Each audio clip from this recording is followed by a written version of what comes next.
Hello viewers, பார்க்கவே மிக பிரம்மாண்டமா இருக்கிற இந்த கப்பல் தான் இந்த உலகத்திலே மிகப்பெரிய சரக்கு கப்பலான எவர்கிரீன் கப்பல். தாய்வானை சேர்ந்த யுங்ஃபா சாங் அப்படிங்கிற ஓனருக்கு சொந்தமான இந்த சரக்கு கப்பல் கிட்டத்தட்ட 400 மீட்டர் நீளமும் 200 மீட்டர் அகலமும் உடையது. இந்த கப்பலில் அதிகபட்சமா ஒரே நேரத்தில் 24,000 கண்டெய்னர்கள் வரைக்கும் லோட் பண்ண முடியும். இந்த எவர்கிரீன் கப்பல் தன்னோட முதல் பயணத்தை சைனால தான் ஆரம்பிச்சிருக்கு. பல நாடுகளுக்கு பயணம் செஞ்சு எகிப்தில் இருக்கிற சூயஸ் கால்வாயை தாண்டி தான் தன்னோட எல்லையை அடைய முடியும்.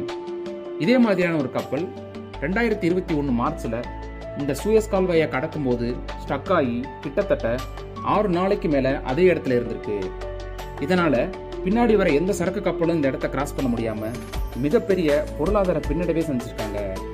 இதனால அந்த எகிப்து கவர்மெண்ட் எவர்கிரீன் கப்பல் கிட்ட இருந்து கிட்டத்தட்ட $900 மில்லியன் ஃபைனா வாங்கி மீதி கப்பல்ல இருக்க ஓனர்களுக்கு தான்